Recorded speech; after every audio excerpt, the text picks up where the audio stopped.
வலியற்ற varicose vein சிகிச்சை எளிய 30 நிமிட செயல்முறை 7207948735. சென்னையில் காலை முதலே வானம் மேகமூட்டத்துடன் காணப்பட்ட நிலையில் நகரின் பல்வேறு பகுதிகளில் பரவலாக மழை பெய்தது. நந்தனம், அண்ணா சாலை, தேனாம்பேட்டை, சைதாப்பேட்டை, கிண்டி, தீநகர், ராயபுரம், வண்ணாரப்பேட்டை உள்ளிட்ட பகுதிகளில் மிதமான மழை பெய்தது.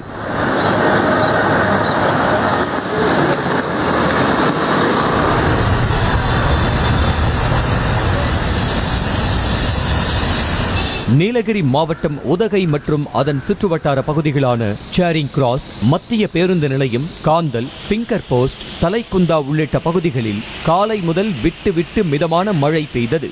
இதனால் கடும் குளிரோடு இதமான காலநிலை நிலவுவதால் மக்கள் மகிழ்ச்சியடைந்தனர்.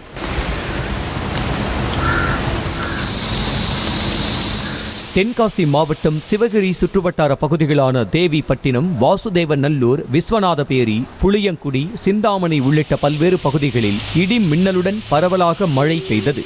இதனால் வெப்பம் நீங்கி குளிர்ச்சியான சூழல் நிலவியது. கன்னியாகுமரி மாவட்டத்திற்கு வானிலை ஆய்வு மையம் ஆரஞ்சு அலர்ட் விடுத்திருந்த நிலையில் நாகர்கோவில் சுற்றுவட்டார பகுதிகளில் திடீரென மழை பெய்தது. கனமழை காரணமாக பல்வேறு பகுதிகளில் சாலைகளில் மழைநீர் பாய்ந்தோடியது.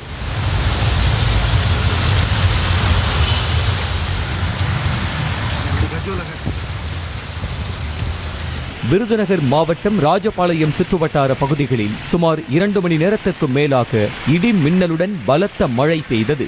ராஜபாளையம் சுற்றுவட்டார பகுதிகளான தளவாய்புரம், செட்டியார்பட்டி, முகவூர், சேத்தூர் உள்ளிட்ட பகுதிகளில் பலத்த மழை பெய்த நிலையில் சில இடங்களில் சாலைகளில் மழைநீர் தேங்கி நின்றது.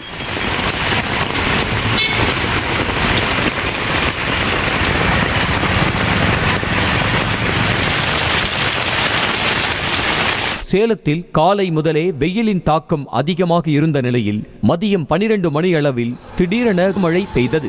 முள்ளுவாடி கேட், அண்ணா பூங்கா, புதிய மற்றும் பழைய பேருந்து நிலையங்கள், 4 ரோடு உள்ளிட்ட பகுதிகளில் மழை பெய்த நிலையில் தாழ்வான பகுதிகளில் மழைநீர் தேங்கி நின்றது.